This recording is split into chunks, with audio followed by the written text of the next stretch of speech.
삼성전자 이재용 부회장이 곧 일본을 방문합니다. 아베 총리 측근은 북한 문제를 거론하며 억지 주장을 폈고 자민당은 선거운동 때 한국 수출 규제를 다루라고 대놓고 밝혔습니다. 4명의 사상자가 발생한 잠원동 건물 붕괴 사고에 대해 경찰이 소환 조사에 착수했습니다. 오늘부터 철거업체 관계자와 건축주 등을 불러 안전수칙을 제대로 지켰는지 여부 등을 조사합니다. 서울 한낮 기온이 36도까지 오르는 등 전국 곳곳에 폭염경보가 발효됐습니다. 날씨가 너무 더워가지고 진짜 밖에 있을 수밖에 없어요. 내일도 폭염이 기승을 부릴 전망입니다. 캘리포니아 남부에서 규모 7.1 강진이 발생해 부상자도 발생했습니다. 로스앤젤레스에서도 진동이 느껴졌고 멀리 떨어진 라스베이거스도 한때 농구 경기가 중단됐습니다.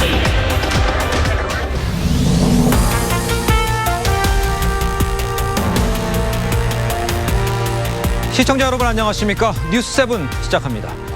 우리나라에 대한 일본의 수출 규제 조치가 시작이 되면서 당장 이 소재 확보에 비상이 걸린 삼성은 이재용 부회장이 이르면 내일 일본으로 향합니다. 정부는 지금 반도체뿐 아니라 이 수소차, 전기차 등 이 미래차 분야가 다음 공격 대상이 되지 않을까 우려를 하면서 대책 마련에 고심 중입니다. 오늘 뉴스7은 우리 정부와 기업의 대응이 과연 이 냉정하고 효과적으로 이루어지고는 있는지, 일본의 공격은 또 어디로 튈지, 일본의 수출 규제를 아주 꼼꼼하게 점검하도록 하겠습니다. 그럼 먼저 반도체 생산 피해가 우려되는 삼성과 이재용 부회장의 움직임으로 시작을 하겠습니다. 이상배 기자입니다. 이재용 삼성전자 부회장이 일본 출장길에 오릅니다. 이 부회장은 일본으로 직접 이동해 현지 경제인들과 만남을 가질 것으로 보입니다. 출국은 이르면 내일 이뤄질 전망입니다. 삼성은 고 이병철 선대회장 시절부터 일본 재계와 꾸준히 소통해왔다는 평가를 받았으며 이 부회장도 지난해에만 2차례 이상 일본을 방문한 바 있습니다. 최근 이 부회장은 김기남 부회장 등 삼성전자 반도체 부문 경영진과 수차례 대책회의를 열고 일본 출장 계획을 검토한 것으로 알려졌습니다. 이번 출장은 일본 정부의 반도체 소재 수출 규제에 따른 파급이 예상보다 심각할 수 있다는 판단에 따른 것으로 풀이됩니다. 한일 간의 불편한 관계가 경제 전반에 영향을 줄 수 있기 때문에 의문을 회복하고 신뢰를 복원하기 위한 노력이. 이 부회장의 일본 방문은 비공개로 진행될 예정이었지만 청와대와 5대 그룹 총수의 회동 일정을 조율하는 과정에서 외부에 포착된 것으로 전해졌습니다. 이 부회장은 지난 4일 방한한 손정희 일본 소프트뱅크 회장과의 만남에서도 수출 규제 문제에 대해 긴 시간 대화를 나눈 것으로 알려졌습니다. 이에 대해 삼성전자 측은 출장이 결정된 부분도 일정에 대한 부분도 확인할 수 없다고 밝혔습니다. TV조선 이상배입니다. 자, 그런데 제가 앞서도 말씀을 드렸습니다만 지금 일본의 수출 제한 여파가 이 반도체와 디스플레이 분야에 그치지 않을 거란 관측이 지금 커지고 있습니다. 그럼 어딜까? 이 수소차나 전기차, 자율주행차 등 일본 의존도가 작지 않은 이 미래차 분야가 다음 타겟일 거다, 이런 우려가 나옵니다. 정부는 뒤늦게 부품 소재 국산화 계획을 짜고 있습니다. 정준영 기자입니다. 3만 개 부품이 모여 움직이는 자동차. 내연기관 자동차의 부품, 소재 수입 규모는 연간 54억 달러인데 이 중 5분의 1이 일본산입니다. 최근 자동차 업계에서 우려가 나오는 이유입니다. 일부 기어박스하고 변속기가 들어가는 게 있는데 그게 좀 문제될 가능성은 있을 수 있죠. 전기차와 자율주행차, 수소차 등 미래차 분야는 더욱 심각합니다. 전기차 배터리 분리막은 일본 업체 2곳이 시장 1, 2위를 차지하고 있고 자율주행차 센서용 반도체도 일본 의존도가 높습니다. 수소차 연료전지 시스템에 들어가는 기체 확산층은 전부, 전력 변환 장치와 수소 저장용기는 절반 이상을 수입산 소재로 만듭니다. 소재 쪽이 굉장히 취약하기도 하고 그렇기 때문에 지금 좀 먼저 소재 쪽을 건든 거잖아요. 특히 수소차 필수 소재인 전해질막과 카본 파이버, 백금 촉매 등은 대체가 힘든 상황입니다. 수출 다변화, 수입 다변화를 한다든지 원천 기술을 확보를 한다든지. 정부는 오는 9월 수소차 부품 국산화를 위한 기술 개발 로드맵을 내놓을 계획입니다. TV조선 정춘영입니다. 자, 이번엔 수출 규제 이후에 일본 정치권 움직임을 좀 살펴보도록 하겠습니다.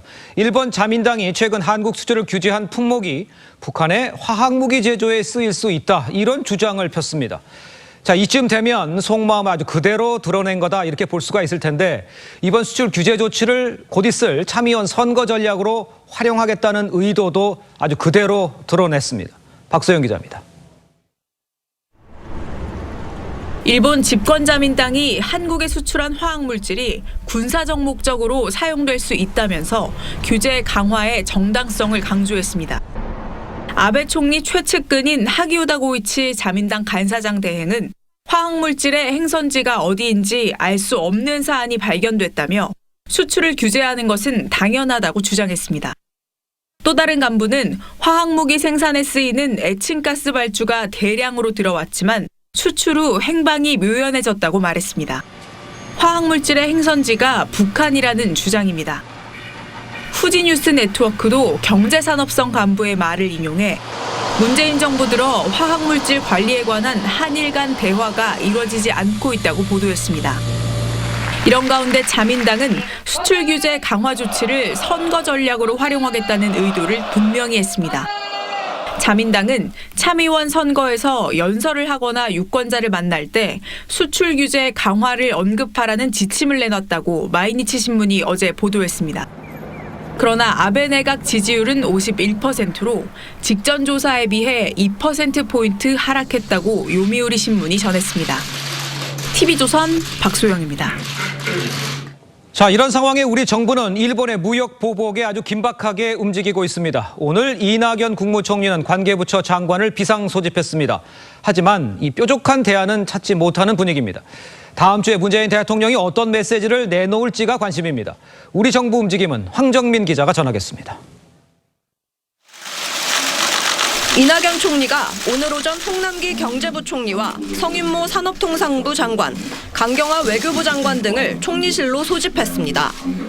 일본의 수출 규제가 시행되면서 국내 기업의 피해가 현실화하고 있는 만큼 대응 방안을 논의하기 위해서입니다. 특히 오는 9일 시작되는 국회 대정부질문 때 어떤 논리로 야당의 공세에 대비할지도 논의된 것으로 알려졌습니다. 김상조 정책실장도 내일 5대 그룹 총수 등과 만나 대응 방안을 논의할 계획입니다. 관심은 아직 나오지 않고 있는 문재인 대통령의 직접적인 의견 표명입니다. 아직까진 관계부처 차원의 대일 메시지가 전부였습니다. 한국 정부는 일본의 일방적 조치를 납득하기 어려우며 문 대통령이 강한 메시지를 낼 경우 자칫 한일 통상 마찰이 전면전으로 번질 수 있어 신중한 태도를 유지하고 있다는 분석입니다. 다만 10일로 예정된 30대 그룹 총수들과의 면담에서는 어떤 방식으로든 문 대통령의 메시지가 공개될 가능성이 큽니다. 청와대는 감정적 대응보다는 국익적 관점에서 대응하겠다는 입장을 정리한 것으로 알려졌습니다. TV조선 황정민입니다.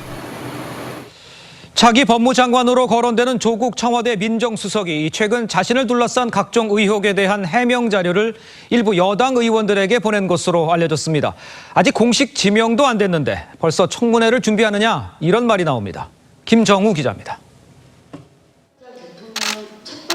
조국 청와대 민정수석이 최근 일부 여당 의원에게 보낸 것으로 알려진 메시지 첫머리엔 여러 소문에 대한 내용을 정리한 자료란 설명이 붙었습니다.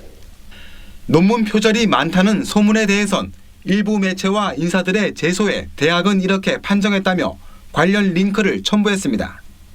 아들의 고교 시절 문제를 부모가 갑질로 덮었다는 의혹엔 아들은 피해자고 부모가 항의해 가해자들이 제재를 받았다며 관련 학교 기록을 보유하고 있다고 설명했습니다. 배우자 집안이 사학 재벌이란 주장에도 상세한 해명을 곁들였습니다. 배우자의 선친은 퇴역 군인이고 처남은 회사원이라며 조 수석의 어머니와 배우자가 각각 학교 재단의 이사장과 이사를 맡고는 있지만 어려운 재정 여건 탓에 모두 무보수라고 했습니다. 일각에선 조 수석이 차기 법무장관으로 거론된다는 점에서 벌써 청문회 준비를 하는 것 아니냐는 지적이 나옵니다. 이제 법제화하는 과정이 남아 있는데 그런 작업까지 성공적으로 이렇게 맞춰주기를. 조 수석은 여당에서 문의가 와 설명 자료를 보낸 것일 뿐 청문회 대비와는 무관하다는 입장인 것으로 알려졌습니다. TV조선 김종우입니다. 윤석열 검찰총장 후보자가 공식적으로 처음 검경 수사권 조정안과 공수처 등에 대해서 입장을 표명을 했습니다. 처가와 측근 등에 제기된 이 다양한 의혹들은 모두 일축을 했는데 야권은 이틀 앞으로 다가온 윤 후보자 청문회를 벼르고 있습니다. 김태훈 기자입니다. 검경 수사권 조정안 등 첨예한 사안에 대해 말을 아껴온 윤석열 검찰총장 후보자. 앞으로 차차 여러분들께 말씀드리는 기회가 있지 않겠나 하는 생각이 듭니다.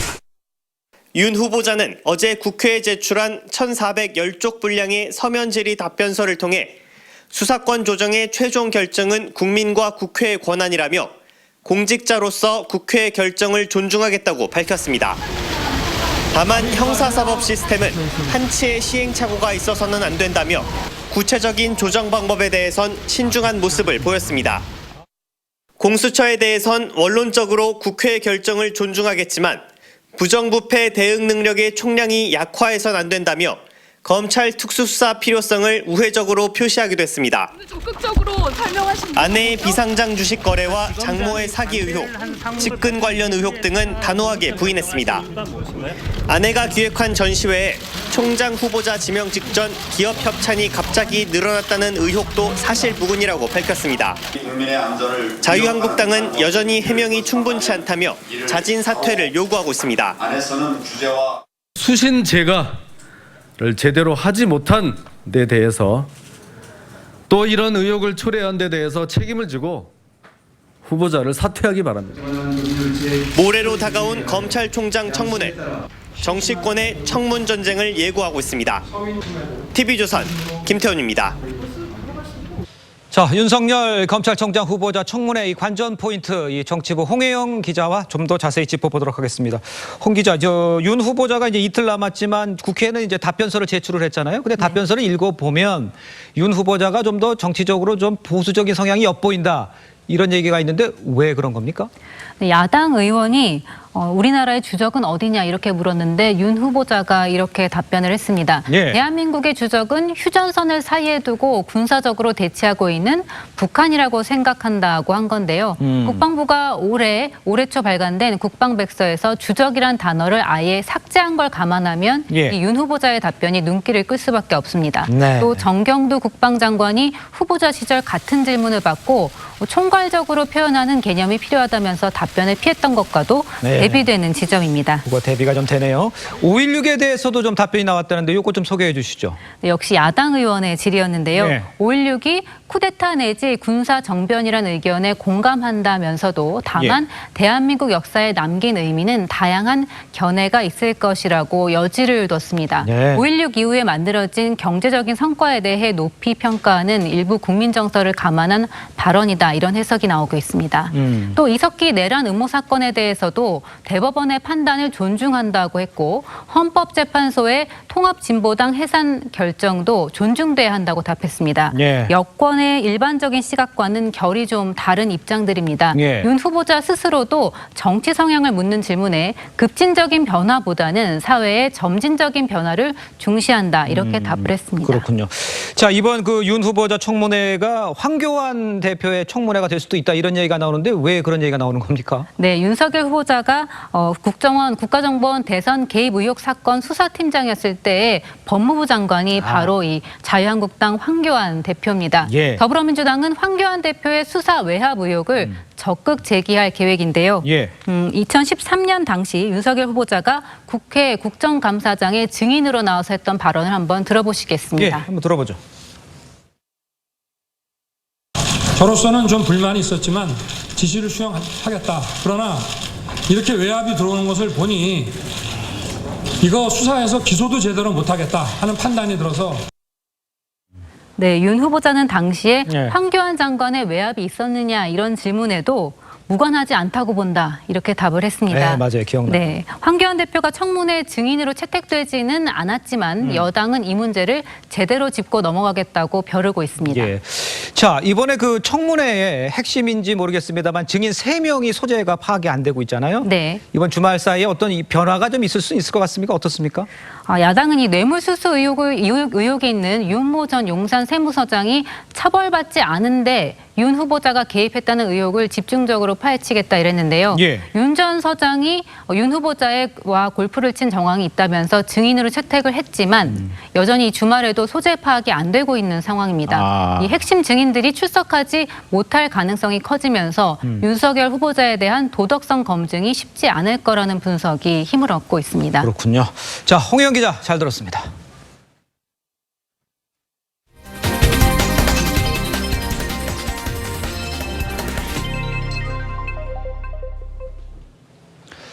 예비 신부를 비롯해서 안타까운 사상자 4명이 발생한 서울 잠원동 철거 건물 붕괴 사고와 관련해서 경찰이 관계자들을 참고인으로 불러서 조사하고 있습니다. 경찰은 조사를 거쳐서 이들의 과실이 드러날 경우에 공사 관계자를 입건할 방침입니다. 백연상 기자입니다.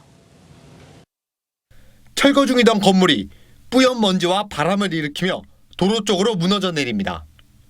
붕괴 충격으로 전봇대까지 쓰러지면서 곳곳에 불꽃이 발생하고 도로는 순식간에 흙먼지로 뒤덮입니다.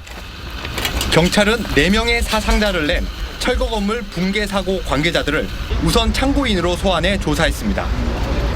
당시에 공사 관련된 내용들, 그다음에 여러 가지 과실 여부 이런 것들 다 보고 있는 거죠. 소환 대상은 철거업체 관계자, 건축주, 인부, 서초구청 공무원 등입니다. 경찰은 철거 안전 수칙을 제대로 지켰는지, 철거 도중 위험 징후가 보였는데도 공사를 무리하게 진행한 것은 아닌지 등을 캐물었습니다. 경찰과 소방 합동 감식팀은 어제 1차 감식 결과 철거 작업 중 가설 지지대나 지상 1, 2층 기둥과 보가 손상돼 붕괴한 것으로 추정된다고 밝혔습니다. 서초구는 철거업체 관계자, 건축주 등을 곧 경찰에 고발할 예정입니다. 경찰과 소방당국은 건물 붕괴 잔해가 정리되는 대로 2차 합동 감식을 진행하기로 했습니다. 경찰은 건물 철거 관계자들에 대한 조사를 마친 뒤 과실이 드러나면 입건한다는 방침입니다. TV조선 백연상입니다.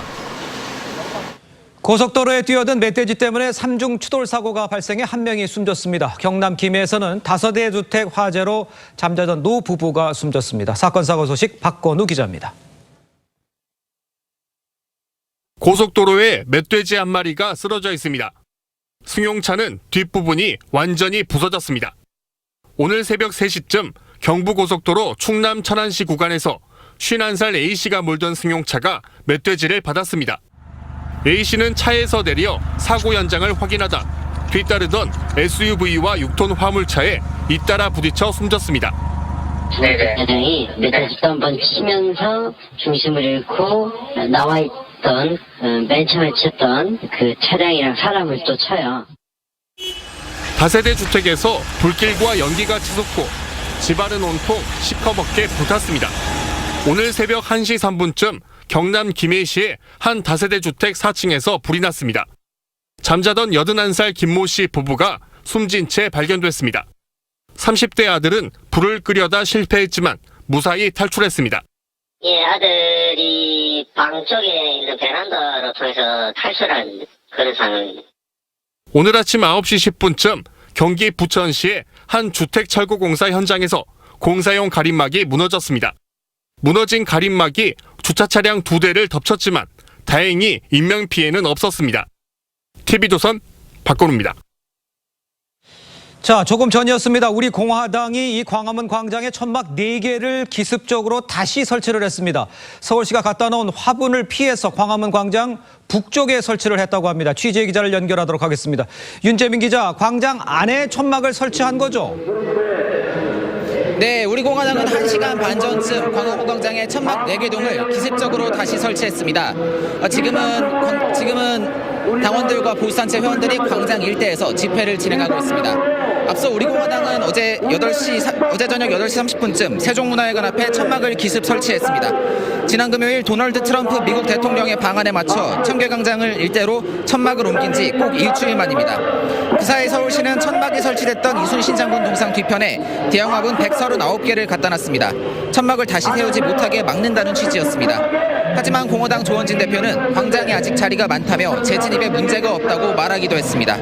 실제로 공화당은 조금 전 서울시가 화분을 든 장소보다 조금 더 북쪽에 천막을 설치했습니다. 오늘 광화문 일대에서는 세월호 4.16 연대의 자유한국당 규탄 집회와 진보 성향 단체들의 우리공화당 해체 촉구 집회도 열렸습니다. 이 과정에서 우리공화당 지지자 일부가 세월호 시설물 앞에서 항의하다 경찰의 제지를 받기도 했습니다. 경찰이 만일의 세태에 대비하고 있지만 아직까지 별다른 충돌은 없었습니다. 그러나 서울시가 우리공화당의 불법 천막을 용인하지 않겠다는 입장이어서 또 철거를 둘러싼 충돌이 벌어지지 않을까 긴장이 고조되고 있습니다. 지금까지 광화문 광장에서 TV조선 윤재민입니다. 오늘 서울이 36도까지 오르는 등 전국적으로 찌는 듯한 더위가 이어졌습니다. 연일 계속되는 불볕더위에 시민들은 더위를 식히느라 여념이 없었고 농가에는 비상이 걸렸습니다. 이태희 기자입니다. 손선풍기로 얼굴을 식히고 양산으로 햇빛을 가려봅니다. 얼음물과 아이스크림으로 더위를 식혀보지만 비 오듯 흐르는 땀을 막을 수는 없습니다. 날씨가 너무 더워가지고 진짜 밖에 있을 수밖에 없어요. 네, 집이 너무 더워서 밖에라도 나오면 좀 시원하고 그러니까. 조금만 서 있어도 땀이 흐르는 더위에 물놀이하는 시민들도 그늘로 몸을 피했습니다. 오늘 전국의 낮 최고 기온은 서울 36도, 춘천 37도, 대전 35도, 광주 34도, 부산 28도 등으로 대부분 30도를 웃돌았습니다. 서울은 어제에 이어 하루 만에 최고 기온을 경신하면서 7월 상순 기준 80년 만에 가장 더웠습니다. 폭염경보는 중부 대부분 지역과 광주 지역으로 확대됐습니다. 도로 위에 얼음을 올려보니 5분도 안 돼 모두 녹아내립니다. 아이고 살이 익어보려 가네요. 햇빛이 가면은. 연일 이어지는 폭염에 과수농가도 비상입니다. 해가 떠 있는 오후 시간에는 작업을 할 수 없을 정도입니다. 낮에는 11시부터 오후 4시까지는 들에 못 나옵니다. 너무 더워서 온도가 너무 올라가니까. 기상청은 오늘 저녁 8시부터 서울과 경기 등에 내려진 폭염경보가 해제되는 등 전국 곳곳에 발효된 폭염특보가 일부 해제될 것으로 내다봤습니다. 하지만 당분간 더운 날씨는 계속될 전망입니다. TV조선 이태희입니다. 폭염으로 인한 안전사고에도 유의하셔야겠습니다. 18개월 된 아기가 어린이 놀이터에서 2도 화상을 입는 큰 사고를 당했습니다. 뜨겁게 달궈진 놀이기구 철판에 손을 짚었다 대었는데 한낮도 아닌 오전에 벌어진 일입니다. 장윤정 기자입니다. 지난달 22일 18개월 된 A군은 아파트 놀이터에서 화상을 입었습니다. 철판으로 된 놀이시설 오르막길에 손을 짚고 일어나다가 당한 사고였습니다. 일어나려고 하는데 뜨거웠던 거죠. 자지러지고 이미 바닥 전체, 두 손, 양손 바닥 전체가 물집이 다 잡힌 정도의. 한낮도 아닌 오전 10시였지만 양손에 붕대를 감을 정도로 화상이 심했습니다. 햇볕이 가장 강한 낮 2시, 사고가 난 놀이기구의 온도를 재보니 40도를 훌쩍 넘었습니다. 다른 기구들도 뜨겁긴 마찬가지입니다. 고무바닥도, 플라스틱 미끄럼틀도 60도를 웃돕니다. 아파트 관리사무소는 사고 후에야 뒤늦게 화상주의 안내문을 붙였습니다. 시설 자재와 관련된 규정이 없다 보니 사고 시설엔 3주째 안전 테이프만 둘러진 상태입니다. 보관하라고 공문 들어왔어요. 근데 어떻게 보관하는 거 없어요. 기준이 있기 때문에. 어린이 놀이시설 안전관리법상 관리 주체는 한 달에 한 번씩 안전 점검을 해야 하지만 이마저도 셀프 점검에 그치는 상황. 네, 법정 서식에 따라서 점검을 안 하고 그냥 대충 또 감사가 온다고 하고 사고 나면 그때 가서 3년치를 한꺼번에 작성하는 사례도 많이 있습니다. 폭염 속 어린이 안전을 지키기 위한 보다 실효성 있는 안전 지침이 필요하다는 지적이 나옵니다. TV조선 장윤정입니다. 판문점 미북 정상회담이 대대적으로 홍보됐는데도 대북 제재가 풀리지 않자 북한 주민들이 동요하고 있다고 합니다. 북중 접경지에선 미 국무부가 내건 불법 거래 현상금을 노리는 이들까지 생겼습니다. 박정훈 기자가 보도합니다. 트럼프 대통령이 미국 대통령으로는 처음으로 군사 분계선을 넘는 장면은 조선중앙TV에 반복적으로 보도됐습니다. 주민들 사이에선 제재가 풀릴 거란 기대가 커지고 있지만 북중 무역의 현장인 단둥에는 별 변화가 없습니다. 자유아시아 방송은 단둥 일대에서 활동하는 무역 관련 소식통을 인용해 북한 무역 환경에 달라진 게 없어 주민들이 당혹스러워하고 있다고 보도했습니다. 판문점 회담 이후 트럼프 행정부는 제재 완화에 다소 유연해졌지만 추가 회담을 통해 합의안을 내기까진 압박의 고삐를 늦추지 않을 기세입니다.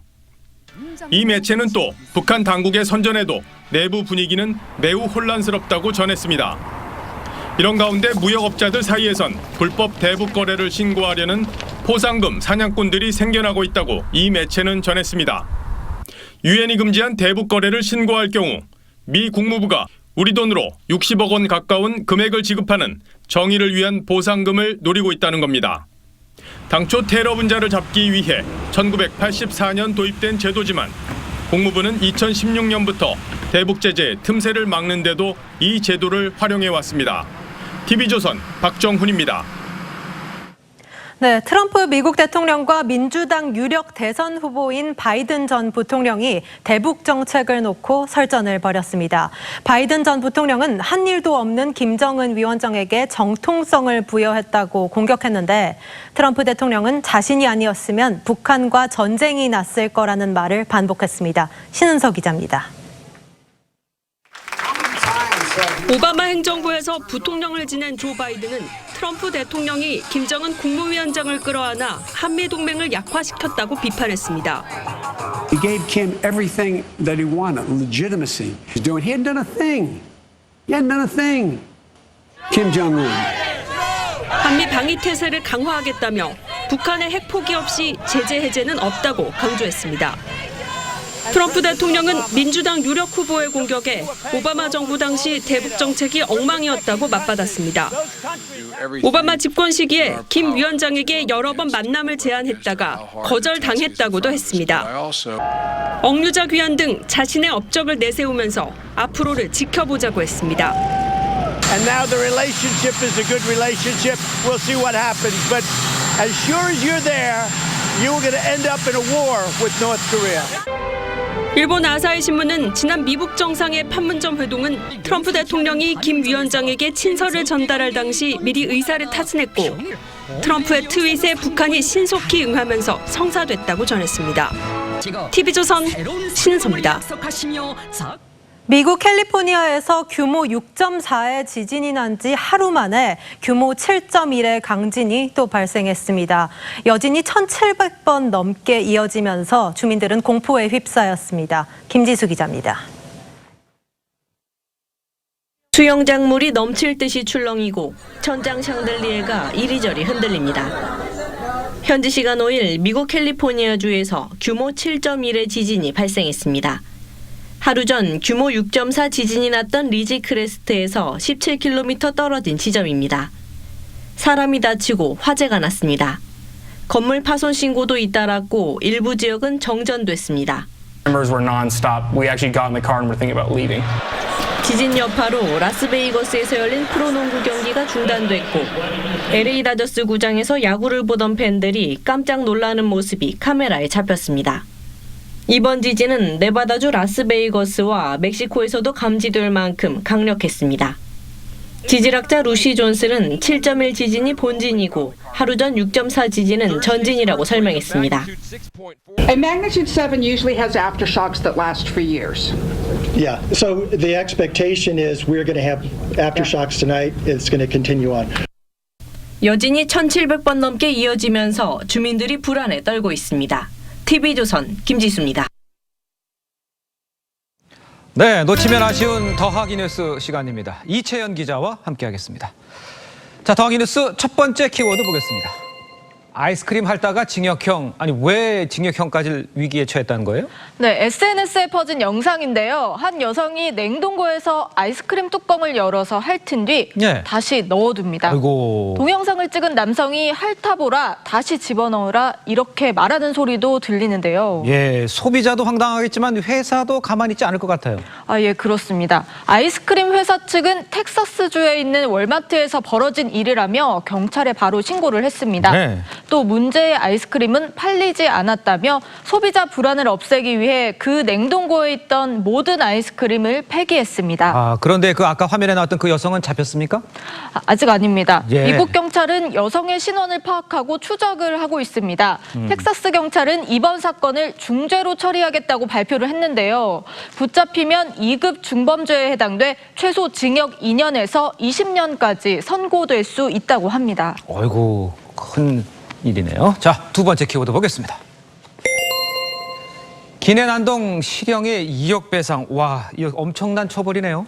네, 미국은 9.11 테러가 벌어진 이후 기내 난동에 대해 굉장히 엄격하게 다스리는데요. 예. 하와이 법원은 지난 2월 술에 취해 난동을 부린 한국인 승객에 징역 6개월 실형과 함께 항공사에 2억 원을 배상하라고 판결을 했습니다. 예. 2억 원은 비행기 회항 비용과 비행 일정 변경, 승객들에 대한 추가적인 숙박비 등이 포함이 됐습니다. 예. 한국인 남성은 위스키를 병째 마신 후 취한 상태로 탑승을 했고 옆자리 아이를 괴롭힌 것으로 드러났습니다.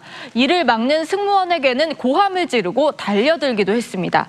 여객기에 탔던 군인들이 남성을 제압했지만 기장은 긴급 회항을 결정했고 남성은 하와이에서 체포돼 수감된 상태였습니다. 그렇군요. 자, 마지막 키워드 보겠습니다. 알래스카도 32도 무더워요. 아유, 알래스카가 이렇게 덥습니까?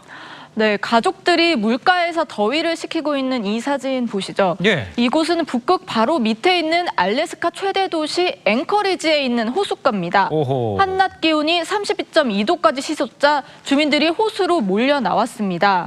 원래 알래스카는 이맘때 기온이 18도 정도라고 합니다. 예. 32도라는 기온은 알래스카가 기상 관측을 시작한 이래 역대 최고 기온입니다. 그렇다면 이 북극 지방에 있는 사람들, 주민들은 이 32도를 어떻게 느끼나요?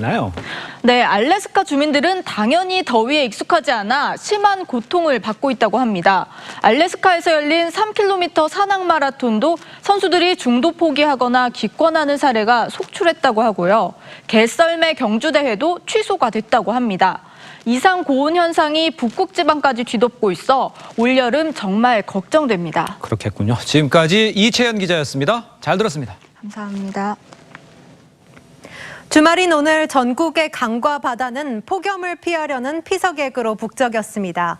아찔한 수상 레저를 즐기고 해수욕장에서 파도를 타며 더위를 날렸습니다. 주원진 기자입니다.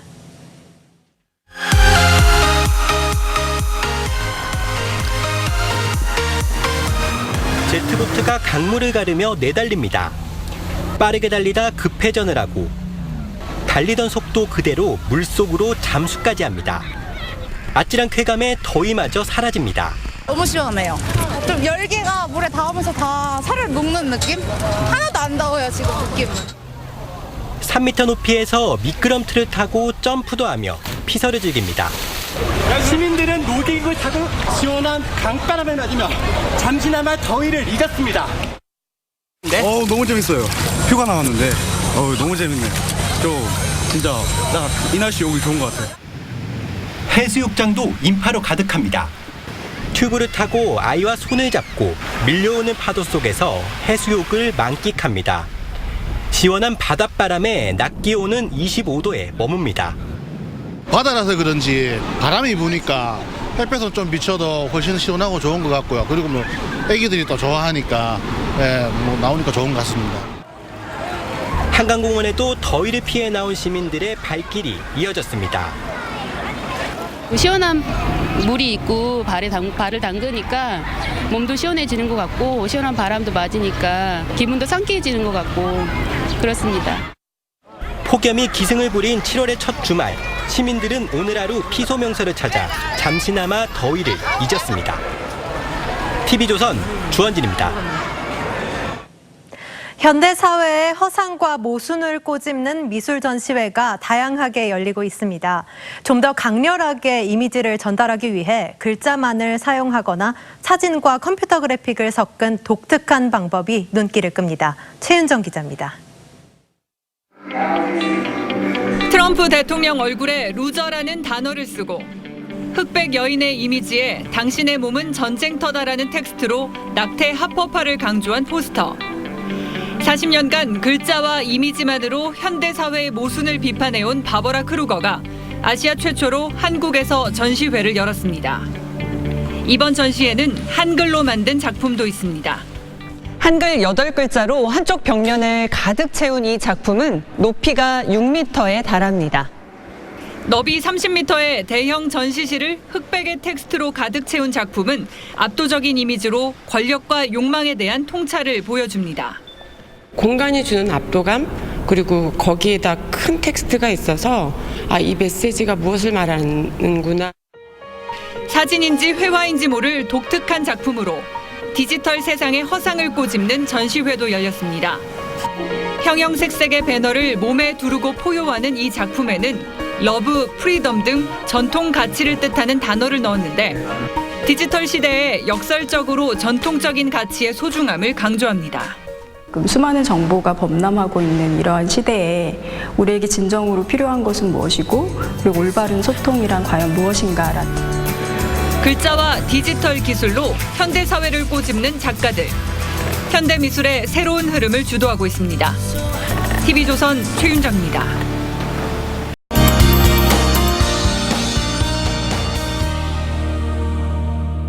이틀째 폭염 경보 발효 중인 서울은 오늘 36.1도까지 올라 폭염이 절정에 달하면서 하루 만에 올해 최고 기온을 또다시 경신했습니다. 7월 상순 기온으로는 80년 만에 가장 더운 날씨였는데요. 휴일인 내일은 서울이 32도, 대전 33도, 대구 27도, 광주 31도까지 올라 오늘보다는 폭염의 기세가 누그러들겠지만 여전히 30도 안팎의 더위가 전망되고요. 동해안은 포항 22도 등으로 선선하겠습니다. 오늘 밤 9시 무렵까지 경기 내륙에는 5에서 20mm가량의 소나기 소식이 있겠고요. 무더위는 다음 주 초반까지 이어지다가 수요일과 목요일 사이에는 전국에 장맛비를 뿌이며 더위가 잠시 누그러들겠습니다. 더운 날씨에 과다한 운동은 자제해 주시고요. 폭염 시 음주 또는 다량의 카페인 음료를 마신 후 장시간 폭염에 노출되면 위험할 수 있습니다. 건강관리 유의하시기 바랍니다. 기상정보였습니다. 네, 조선 성리학을 집대성한 이 퇴계 이황의 철학과 삶이 고스란히 간직된 도산서원을 비롯해서 서원 9곳이 세계 문화유산으로 잠시 후에 공식 확정될 것 같습니다.